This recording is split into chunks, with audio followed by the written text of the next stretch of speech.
The legendary Mr. Skin. Dude, Mr. Skin. MrSkin.com. Skin, everybody. Coast to coast from Los Angeles, Chicago, and New York, it's the Mr. Skin Podcast with your hosts, Mr. Skin and Andrea Lowell. We want to hear from you. Call the show and leave us a voicemail at 484-SKIN-POD. Find all things Mr. Skin Podcast online at MrSkinPodcast.com.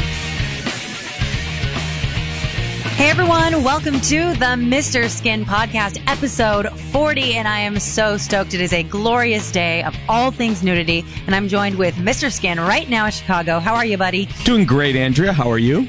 I'm doing fantastic. I have to tell you the funniest thing. So I was at the car repair place this morning. Okay. And yeah.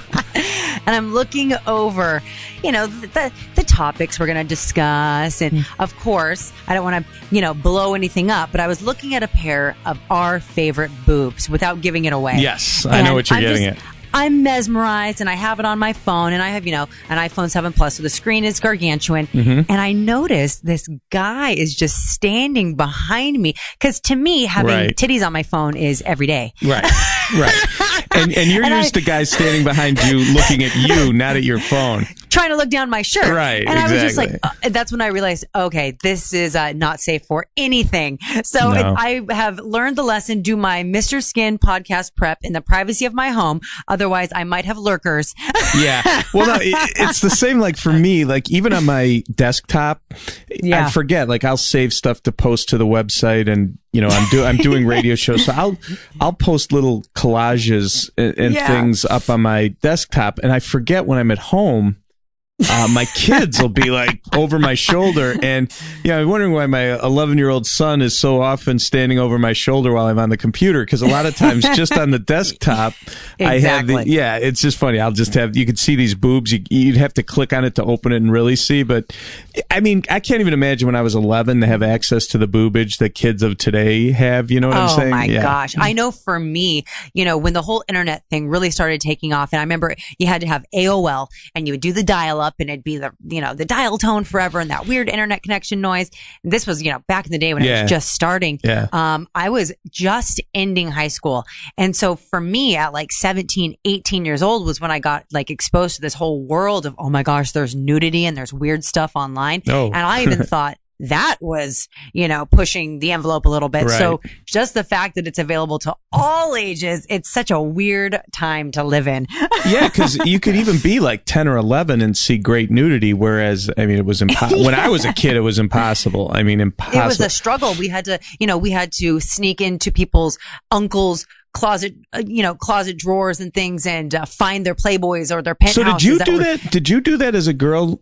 Like sneak in and look at Playboys as a woman? Like, I mean, as a girl, because I did it. I know a lot of boys do, but do girls back in the day go and look at Playboys and stuff? I think if we knew they were there, we would have, out of curiosity. But for me, it was my guy friends who would get their dads, their uncles, and they'd bring it to school, or we'd be ditching and they'd be like, "Hey, look what I found," and they'd show it to me.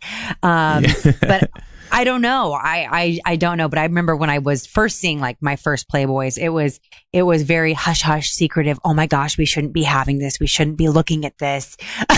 No, I totally get it. Like, I remember, so we had to pool money and get the oldest looking guy in our group to buy the nudie mags, because gosh, Skin. But the other thing I remember vividly, like as a freshman or sophomore in high school, I would hang out with guys after school whose dads had the best porn collections, Right. Because I remember this one guy in particular that had not only all the old Playboys, but he had like Cherry Magazine and Hustlers. Right. And he had them stacked. Like, he never threw them out. So in his basement, he had all these magazines. And you don't even remember this, but they used to have like Scratch and Sniff, where you would... What? Yes. There'd be a picture of a Hustler centerfold. No. And where the vagina was, you would scratch and sniff, and and it was supposed to, smell like vagina. So you could imagine this poor guy, this poor dad.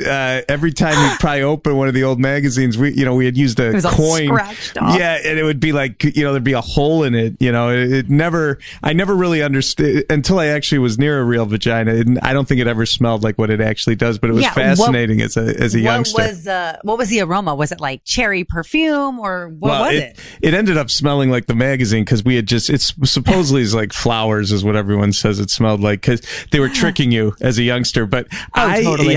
But I again, I remember doing the scratch and sniff. That was a big thing. It was around like 1978 issue of Hustler where they had scratch and sniff, and people can't relate. To this day, because you have so many other things you can get into. I know my son, as 11-year-old, likes to go to kids' houses that they have the video games because I don't want him, doing video games all the time, so he can't do it at our house. Right, so he goes with his friends. So picture me, I was going. Now my dad did have Playboys, but not to the extent like there were guys that had almost warehouses full of penthouses and Playboys that I would go to. My dad had like the last couple of issues, and that was it. And I'd be, have gone through them so many times that I needed a house with a big stack of stuff. But yeah, it was totally a different era. That is nuts. Yeah. Wow. Yeah. And to see this all happen, we've both seen, and you even to a grander extent, just how it's changed the accessibility, the whole landscape of nudity and the availability of it all. It's so crazy to have watched this kind of evolution of it. Yeah, I think as crazy as my career is and the fact that I've been doing this almost 18 years, I got to say, if I grew up today where I had access at a young age to all this stuff, I don't think I could have possibly been a Mr. Skin because I was a junior in high school when all of a sudden I got cable television and a Betamax, and that's when HBO and Cinemax and Showtime were just kind of starting out.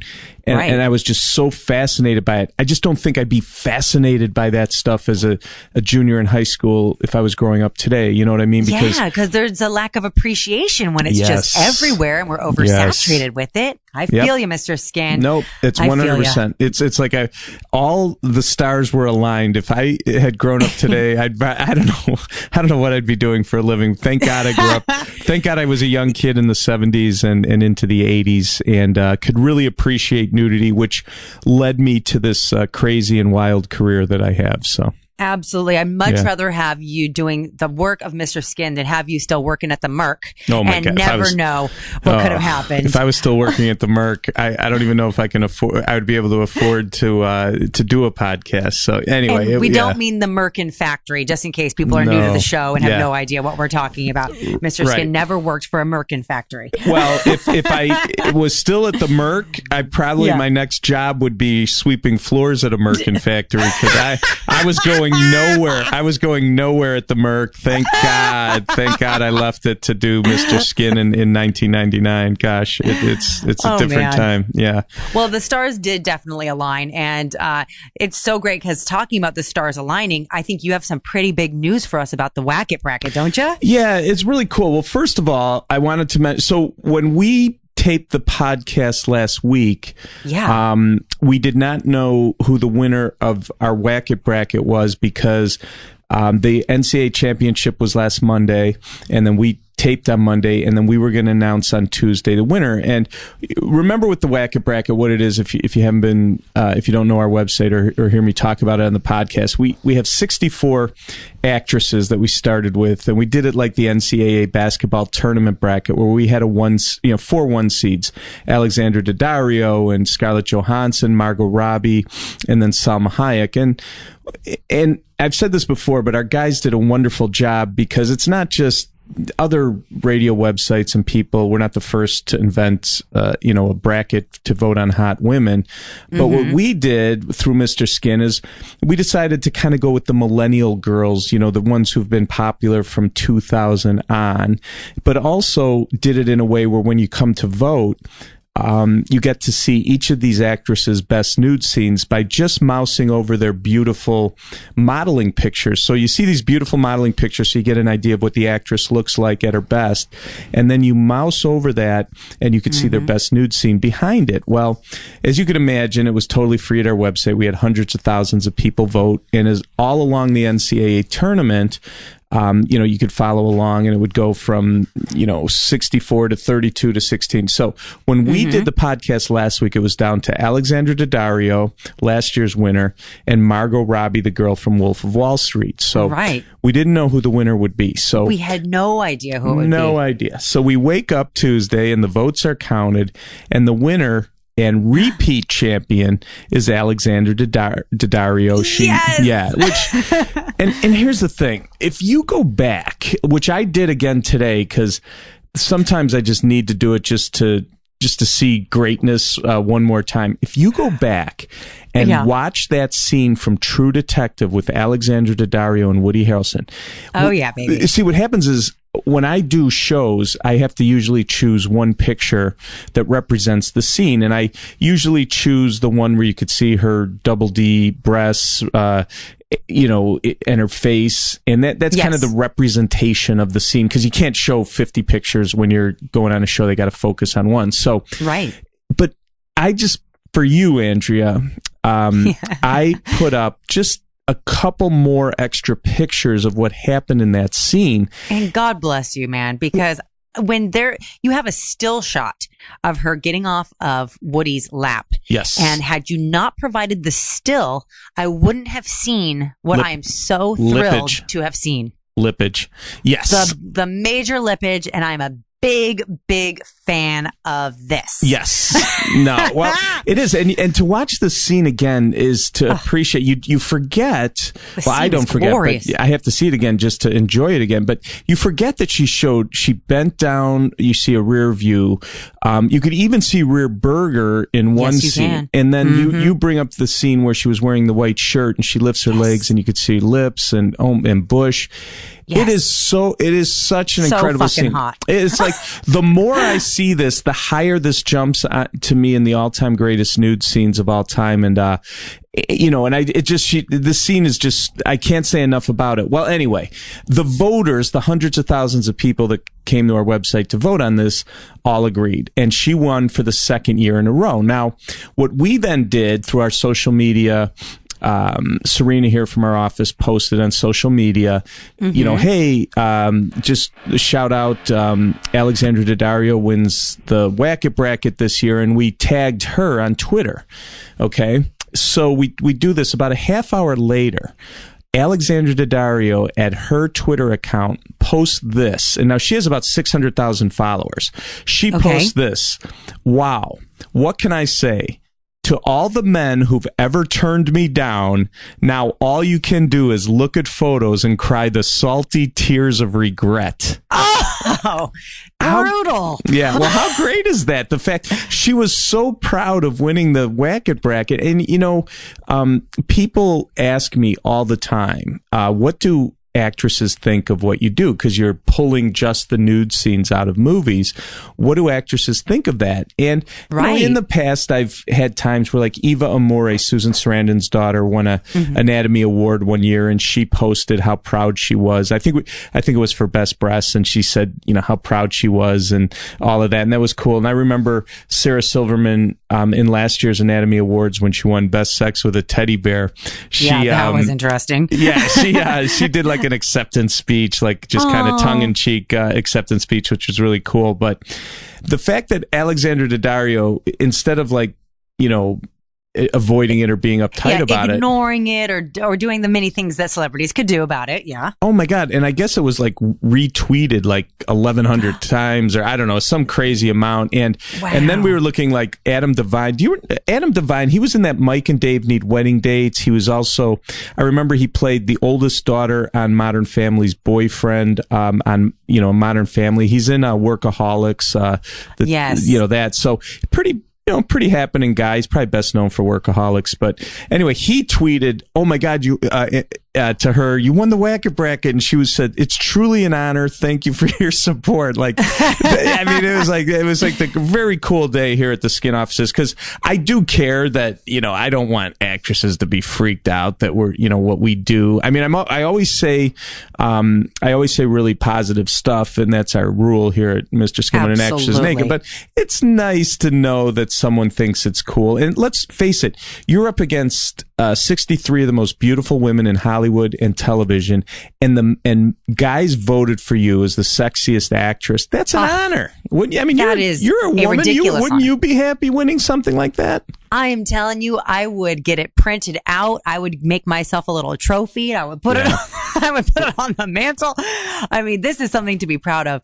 And I'm so glad that she's so cool about it. And she can be a little salty about it too. Like a little, I love the salty tears. I love it. It's I loved it. And I wonder if she just seems like a fun girl with kind of an attitude, and I like it, and it just makes me like her and her amazing bod even more, because I like girls that can be a little silly and obviously not take themselves too seriously. Exactly. And I think she's great. I know nothing about like what she looked like in high school or college or anything, but the fact that how there's a lot of actresses you hear about when they were in high school, they were embarrassed about their looks. They were late bloomers. She might have been one where guys were maybe blowing her off in high school. I have a feeling they weren't, but I'm just going with that. But maybe she's one of those that wasn't that hot when she was in high school, or dorky or whatever, and all of a sudden just blossomed. It's so funny though, and you can attest to this, Mr. Skin.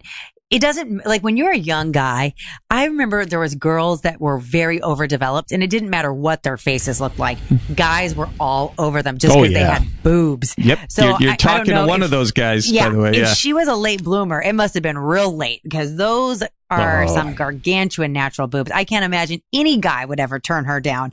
But I don't know. I feel like we should try to get her on the show and do an interview. So. Oh, well, we'll see. We'll see about that. Yeah, Let's not push it. Let's not push it. But yeah, and the other thing too, the thing about her boobs, they're like, they don't, there's not like saggage like you would think. They're just perfect. It's all I can say. I mean, there's a little bit of heaviness to them, like a little fold over, but that's just because they're so big. They're heavy hangers. They're heavy hangers. Yes. That's what I love about them. And, I've said this before. I'll say it again. Woody Harrelson is one of my favorite actors of all time. And I didn't even notice he was in this scene. I was I mean, that speaks volumes. Nope. So I'm glad that the winner or the voters aligned with, what you had in mind. But what was the vote tally? Do you know? Like, was it a landslide? Was it close it was like her and Margot? 62% to 38%. Wow. But that's pretty substantial, especially when it's Margot Robbie, who's super hot too. Absolutely. Yeah, it was such a cult following. Yeah. All right. Well, that was, I'm really happy for her. Yeah. Because she earned it. She did. So anyway, let me get to television stuff, because there's a lot of, it was a weird, like a hodgepodge of stuff over the last week and last night that I wanted to catch you up on. Sure. One thing is, do you remember you remember True Blood, the TV show on HBO? Well, Anna Paquin played Suki. She was the star of True Blood. And since that show ended, I don't want to say she's disappeared, because she hasn't disappeared, but she hasn't been featured heavily at MrSkin.com since True Blood ended. Well, she's now on a Canadian television show called Bellevue. It's on the CBC, and she plays a detective. They're in their first season, episode 7.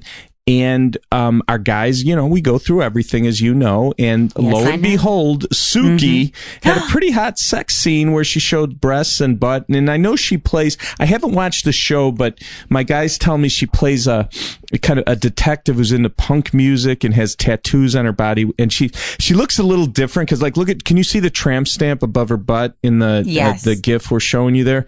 Yeah. So, they did her up as a, like I said, like a punkish chick, but she's still gorgeous. Kind of just like a badass version of herself. Yes. Yeah.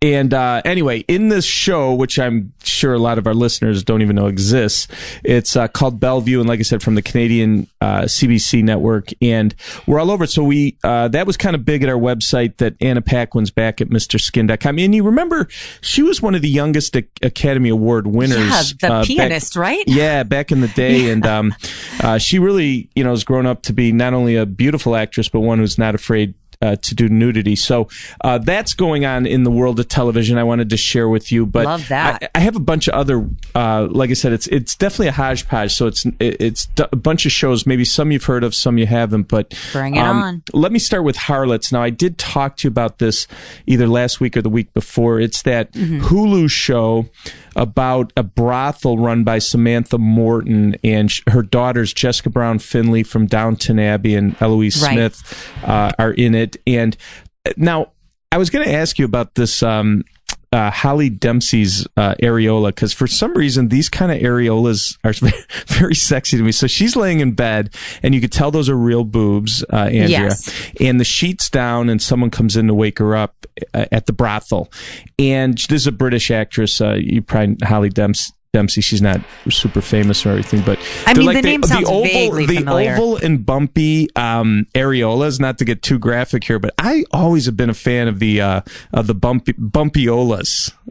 Does that the bumpyolas? Yeah. You know what? To me, it just it's definitely not a symmetrical areola, but I've never really seen one quite like this, so I can't say if I like it or not. Okay. Because it's my first foray into the very asymmetrical, no real defined border. Kind of looks like it's almost an innie and an outie, like an in-betweeny. Yeah. I don't know. They're oval. I'm not they're sure. oval areolas, right? Oval. And then she's got the little bumpers in there, which I just think it's really sexy, and you could tell those are natural boobs because you see a tiny bit of stretch mark action there. But absolutely. Anyway, I hope I didn't ruin this. I didn't get too clinical on these boobs for people, but that's what we do, though. That's what we do. I thought it was really sexy.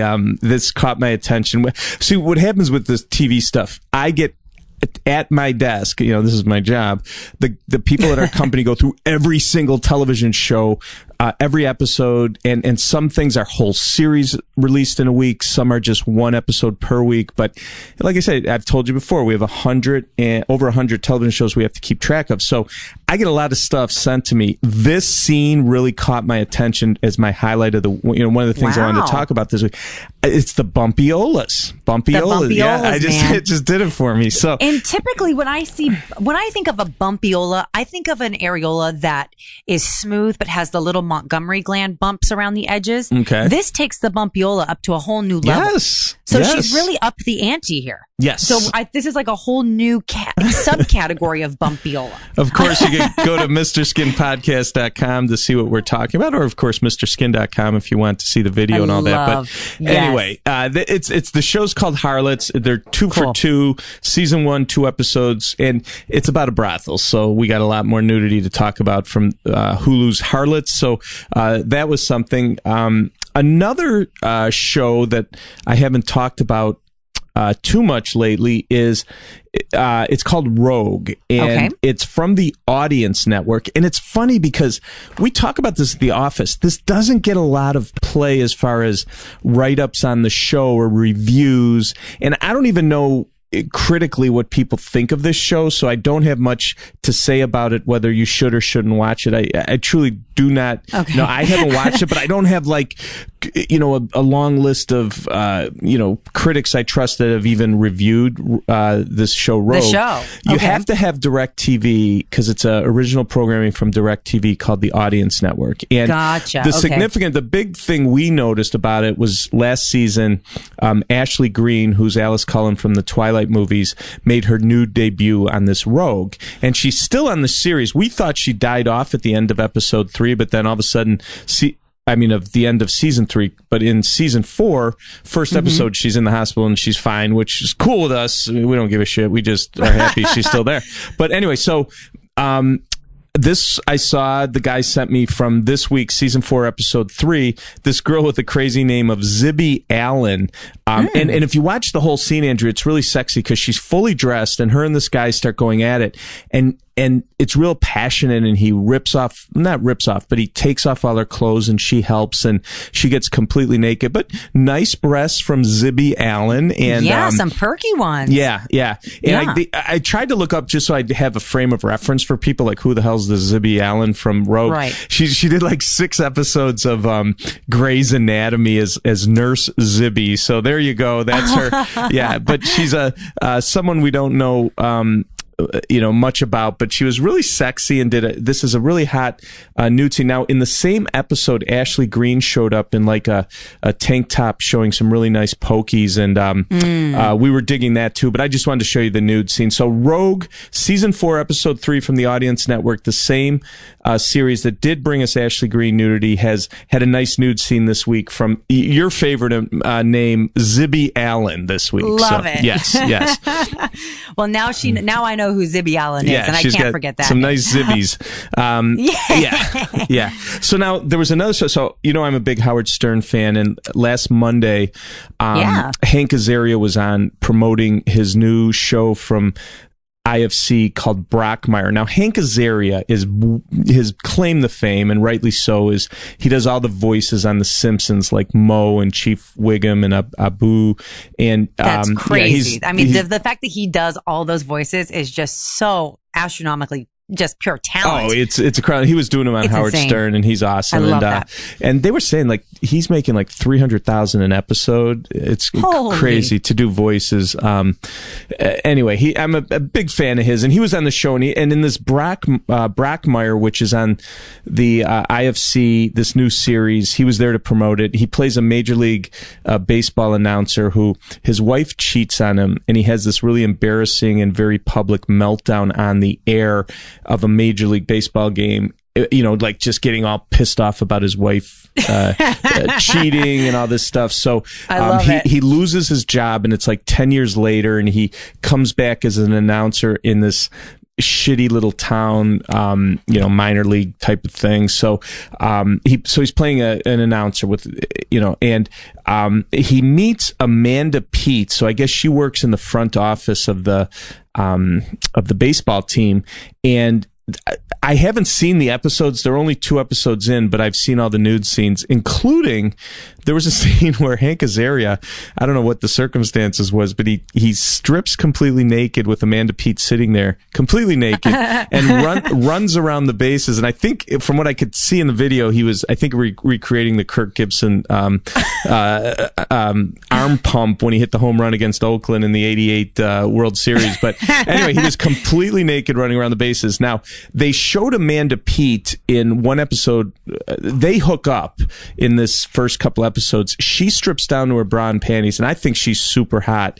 Yeah, and then there's another scene, which I'm showing you a picture of, where Amanda Peet is bottomless and Hank Azaria is from behind about ready to do her. And it's kind of what we call, Andrea, strategic nudity, where technically we don't count this as nudity, but the Peet seat is very visible, and it's just that you don't see her crack, so technically we don't call it nude. But I think this is very hot because Hank Azaria is getting her so ass. Hot because just like you said, she's bottomless. You and I both love that T-shirt, no bottom look. Big the fan Donald of Duck T-shirt. I get that. I love the Donald Duck. It's the Donald Duck, and she's doing the standing doggy, which we love. Yes. And there's so many things I love about a good standing doggy on a TV show, because there's something very naughty about it for some reason, and I don't know why. Especially when Chief Wiggum's doing it. Yeah. Exactly. Yes, totally. So I'm all about it. Yeah, and I always say when people ask me about Amanda Peet, which I was actually on what show was I? I was in Miami this morning, and literally the hosts of the show were asking me, has Amanda Peet ever been naked? And I said, yeah. The greatest nude while holding a gun scene in movie history is Amanda Peet in The Whole 9 Yards in the late 90s. Yeah, she was completely nude. Now, I remember the railing she was completely nude. You could see her breasts. You couldn't see her Pete Moss because the railing was blocking it. But it's a very, to me, one of the great nude scenes of the 90s. But anyway, I'm glad to see her back. I'm going to definitely check out Brockmire because I love baseball and I love nudity and I love Hank Azaria. So I will be checking this out to know if it's I'm going to check it out too. Well, you're doing it for the stand-up doggy scenes, but the Donald Duck and the doggy. Yes. God, I love Donald Duck. I got to write that down. Donald Duck. I can't believe I haven't said that. So anyway, so that's Brockmire. That's on IFC's, and I think that airs on Thursday. So this Thursday will be episode 3 of Brockmire. Now, very cool. Andrew, remember I told you about that American Playboy, the Amazon series about Hugh Hefner? Yes. It came out last week, so I wanted to update you.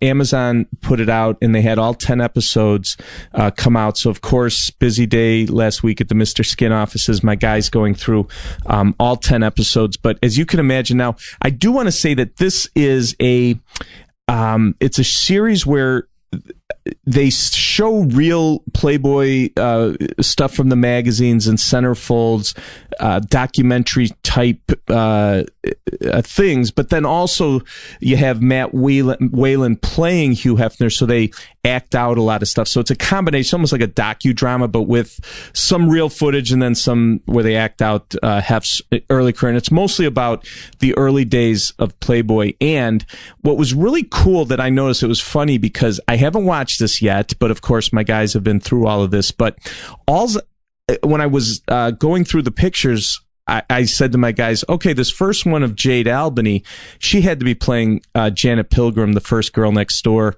That's what she looks like. Does exactly. it? And I'm looking at that and they go, yeah, her character name was Janet Pilgrim, because if I remember the story correctly, when Hef was in Chicago, this girl, Janet Pilgrim, was working at Playboy, and they noticed, like, God, she's got great breasts, she's beautiful. This was after the Marilyn Monroe original thing. You know, they were looking for people to be in the magazine. They asked her for that girl next door. She was the first girl next door. In other words, someone you just worked with or knew that they put in the magazine. And she was the first girl next door. And I love that. They set up I love it because I remember vividly the pictures of her from Playboy. And when I saw how they set up this nude scene of Jane Albany, I just knew instantly that this was the Janet Pilgrim scene. So anyway, that was really cool. And then if you notice too, Hef's in bed with a bunch of girls. There was Alexandra Johnson and she had a nice sex scene. Shara Connolly was in bed with Hef, but the second I saw Hef kissing that girl with the long brown hair, I go, that she had to be playing Barbie Benton. Yeah, Shara Connolly is her name. And right. I'm looking. And of course that was her character because they picked a girl who looks just like Barbie Benton. Barbie Benton was always one of my favorite playmates too. So yeah, so stunning. I don't know anyone that looks like Barbie Benton. So what a great casting job. Yeah, she has kind of the bangs and the brunette hair and the nice cans. Yes. So yeah, and she still rocks that hair. Like, I mean, she rocked that hair for forever. It's crazy. Yeah. So anyway, we highly recommend American Playboy. Season 1 is out on Amazon. It's 10 episodes. No idea. We were trying to look into because this really focused on the 50s and 60s, and I don't know if they're planning like another season where they maybe get into the 70s. Yeah, I don't know. That'd be amazing. It would if they be got great. Into the 80s and even the early 90s, and then when they have started dating the 7 girls at once. I used to love. Go ahead. Well, I used to love when they, sorry, we're both so excited. I know. Well, in the 70s, they do those. I used to love when he finally went out to LA and had the Playboy Mansion. And then they'd have like those roller skating parties and, the stuff in the 70s and like the parties then to me, that was the best time, for the Playboy parties when Hef was still, he wasn't that old. They would do these, they would film where the playmates would just be in these little shorts, no bras, and just be roller skating around at the mansion. It just looked like every guy would give anything to be at that. Yeah, peace and love. It was awesome. No, it was awesome. So yeah, Hef had the Playboy Mansion East in Chicago, and then he created the Playboy Mansion West over in Holmby Hills in Beverly Hills, and that's when the whole lifestyle of Playboy really exploded, and that's when all the parties and the celebrities and the topless girls and the roller skating parties and all the other wild, crazy parties. And I'll just tell you guys, I've been to, obviously not in the 80s, but all the rumors you hear about the parties are true in the best sense of it. I mean, it's just Shangri-La. It is just hedonism and beauty and my kind of partying. Yeah. Well, I was at, even me, I was at the Playboy Mansion. I've probably been there 2 or 3 times. And I always tell people when they ask me what it was like, I say, well, it's cool when anybody who's ever been a playmate is always welcome to any party, anytime you officially could come in. So I would be at these parties. Like I remember I was at the Van Wilder DVD release party at the Playboy Mansion, and I'd be having a drink and I'd look over and there'd be these gorgeous women that were just going for a skinny dip, in the grotto.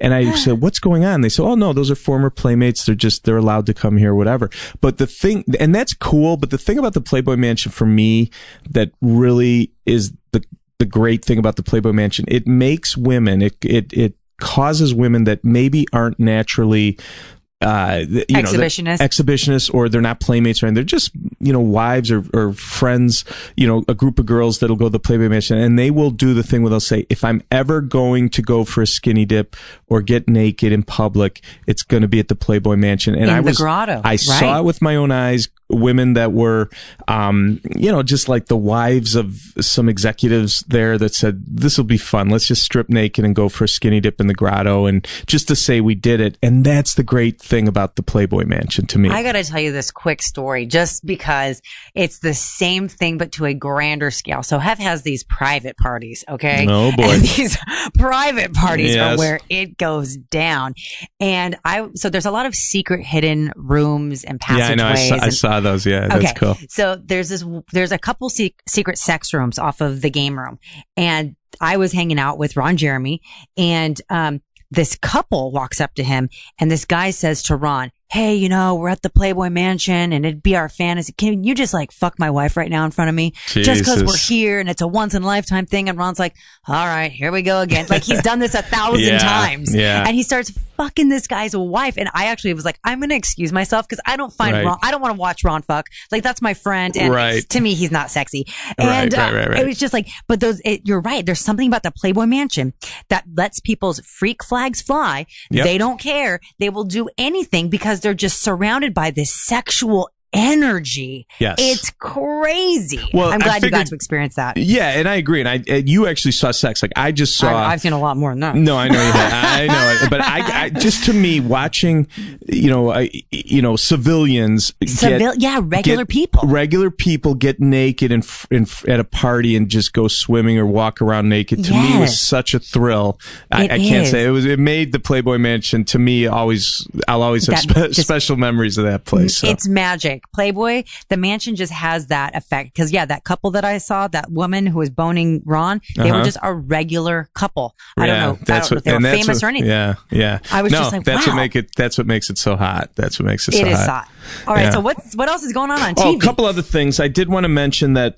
So I've been really like a show I have been watching. Because listen, when I say that I don't watch something, that doesn't mean I don't like it. That means I don't have enough fucking time. I try to like do all my skin stuff. Actually spend some time with my family, but then I have a bunch of shows. Like I know tonight Better Call Saul starts, so I'm so excited about that. Yeah. But one of the shows that I have been able to watch that I really enjoyed was Crashing.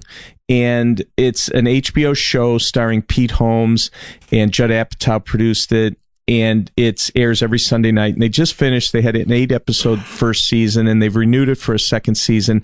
I dig the show because I know a lot of, Judd Apatow did Knocked Up.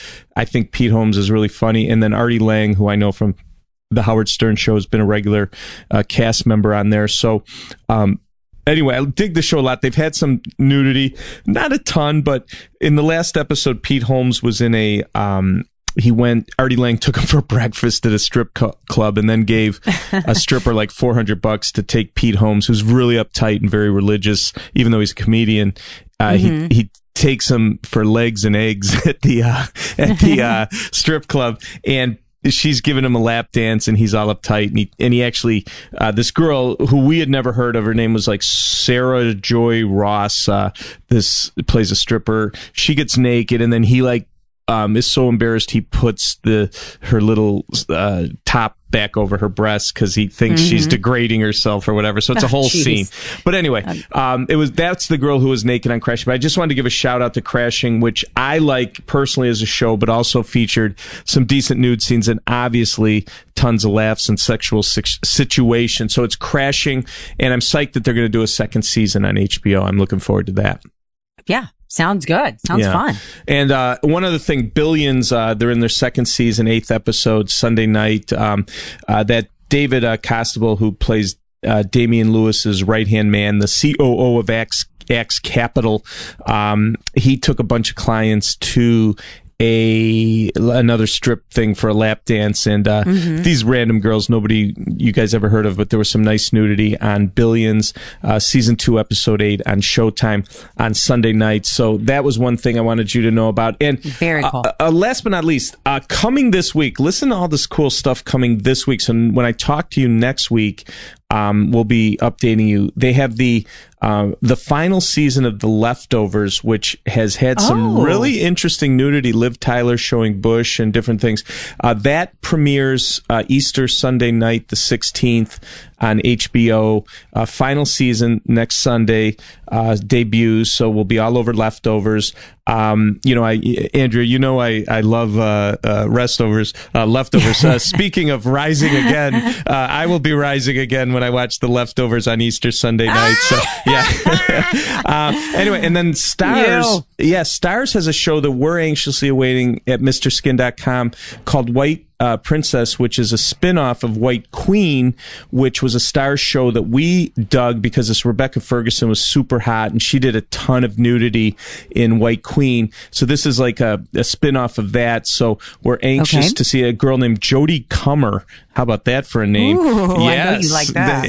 Andrea, that should be your last name. And I know, right? she's a UK actress. She's going to be the White Princess. So that'll be Sunday night, also another Easter Sunday on the Stars Network. That premieres all over that. We have Chelsea Handler's new Chelsea series Friday night on Netflix. That, remember when I showed you the public nudity where she was walking naked in San Francisco? That premieres Friday on Netflix. And let's not forget, Easter Sunday night, Girls, the season finale, last episode of Girls, Sunday night. That a show like Girls and the season finale is happening on the day that Jesus rose. Yeah, it's just I know. Because they are so raunchy in the best way, like with the cum shots and all the sex scenes and the full Monty. And, we've seen every part of Lena Dunham we could ever want to see my God. more. Yes. It's just like, that's what Jesus wanted. Yeah, exactly. So we'll see. We'll have that last episode. I'll have a full update next Monday when we tape the podcast. So anyway, Andrea, last but not least, I want to ask you, you know what day Saturday is? Do you know what Saturday is? April 15th? No. Tax day.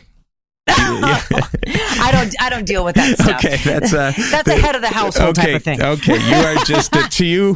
April 15th means nothing. So not to me, but what does it mean to the rest of the world? Well, everyone has to get their taxes done by next Saturday, and I was thinking, let's hope they're done already. Come on, people, get with it. Yeah, I know. If you don't have it done by now, Jesus Christ. So anyway, or get an extension, people. Let this be a public service. Get an extension if you haven't done it now. I'm going to get you an extension because right now, I was trying to think, like, what could I do for the 15th, April 15th for the podcast? And I thought, well, why not? We don't want people to forget. Why not pick my favorite nude scenes from, I'm going to go with like where TNA meets the IRS, naked babes in movies about financial crimes and tax scams. I was just trying to think of something that had like a financial slant to it, no pun intended. So anyway, we'll listen to these movies that were financial. You're nuts. Wait, only you, because the IRS fucking terrifies me. And there's nothing sexy. I make the IRS sexy, Andrea. You made the IRS sexy? Okay, give it to me, baby. All right. Well, listen to these movies. How could you forget these? Okay, so let's start with one that I know a lot of guys love, modern day movie, Wolf of Wall Street from 2013. Nice. Remember all the incredible nudity, even when, forgetting Margot Robbie, which I can't say is, I'll forget that. But forgettable, we all remember how great that was. But even like Leonardo DiCaprio doing blow over that, what was her name? Katrina Kass's butt. He was doing blow over that. And all the different girls, like they'd have that office party where the guys were banging different girls. There was so much raunchiness in The Wolf of Wall Street. And so much great nudity, but that any movie about financial, any financial crimes and tax scam movie, you have to include Wolf of Wall Street for sure. Okay, I'm all about that. All right. All right. Cool. Now, here's another one that I came up with. Remember Trading Places from 1983? This is the movie about the two old, I think they might have been billionaires who scammed the stock market until Eddie Murphy and Dan Aykroyd kind of turned the tables on them. But there was a memorable nude scene in that. Jamie Lee Curtis at the 1 minute mark. And Andrea, when I am asked name some actresses with like the best breasts of all time, I always include Jamie Lee Curtis on my best breast celebrity lists. I think her breasts are nearly perfect, and Trading Places was her at the top of her game. She has not only some of the best breasts in the history of all film, but her total package body is banging, and she no knows question. how to work it too.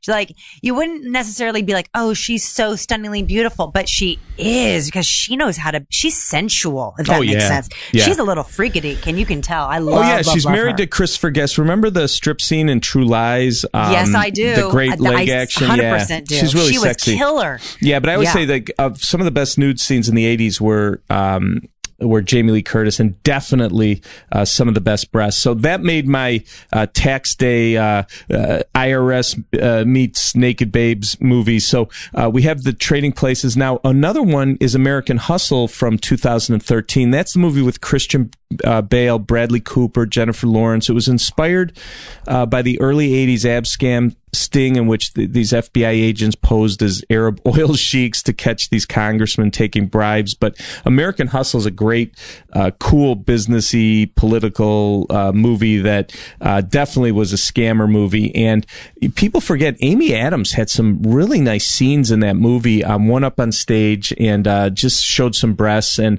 it, to me, is one of the best places to see Amy Adams. And it's called American Hustle from 2013. Okay, cool. And another one, if you're doing TNA meets the IRS, you got to remember American Psycho. That's the Christian Bale movie. Satire. It's kind of a satire of 1980s Wall Street yuppies in the era, kind of in the era of Greed is Good. And there's a scene. It just was such a powerful scene in that movie where Christian Bale's having a three-way with Cara Seymour, another actress, and while they're having this wild sex and Christian Bale's posing in the mirror.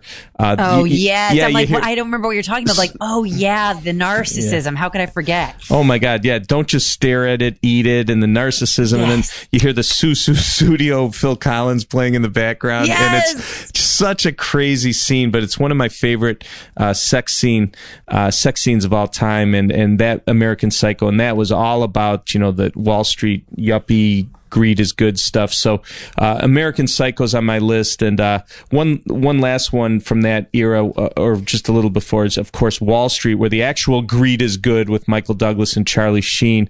The Susan Mirashki, early in the movie, about 10 or 11 minutes in, Charlie Sheen's in his apartment. He gets out of bed and this girl walks full frontal right past the camera. That's another. That's great. Yeah, that's another of my TNA meets the IRS movies. So Wall Street is another one. And then last but not least, who could forget, Andrea, Wanda Whips Wall Street. Stocks, I don't even know what that is. Yeah, it's a porn movie. Veronica Hart was in it, and they did a kind of, I guess you'd say, like, they R-rated it. They tried to do an R-rated version where they took all the porn out of it and did a movie called Stocks and Blondes in 1981. And it's just a great movie. Nostalgia for Veronica Hart. It's like the porn movie. I'd call it like the porn Wall Street. And then they tried to do an R-rated version called Stocks and Blondes. We have some of that stuff at MrSkin.com, but that's another one. But anyway, I just wanted to share with you with April 15th around the corner, Saturday, my favorite movies, financial movies that have some nudity. So. Well, I think it was a public service announcement that you've done for everyone because a pubic service announcement. Yes, there's people like me who aren't in charge of the taxes, and then there's people who maybe are procrastinating. So let this be a reminder. And if you need further reminding, go to MrSkinPodcast.com and really let it sink in by watching all these amazing clips and videos and seeing the images. And we have links to all of that on the website. Yeah, and it's like I said, it was a good day. And like I said, I will have next Monday with all those shows debuting this week. I should have some good. I haven't had sneak peeks of any of these, but I'm pretty confident I'll have some good nudity out of some of the coming new stuff from this week. I'm so excited. Well, this was one of my favorite episodes, and I don't even know why. Maybe because we started off with Alexandra Daddario's gargantuan breasts, and I actually started my day with her breasts when I was at the car repair place. But I've learned quite a bit from today's show. First of all, I guess the breakfast of champions is really legs and eggs, and I'd never heard of that combination. Also, bumpiolas now have subcategories, which amps us up. And I think the most important thing I learned from today's show was that scratch and sniff vaginas smell like flowers. They never smelled like they should. It's just because of the magazine. The smell of the magazine overpowered the scratch and sniff.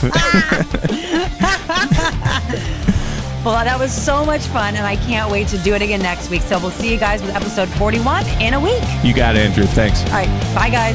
This concludes another scintillating episode of the Mr. Skin Podcast. Subscribe to the Mr. Skin Podcast in iTunes and never miss a show. Thanks for listening.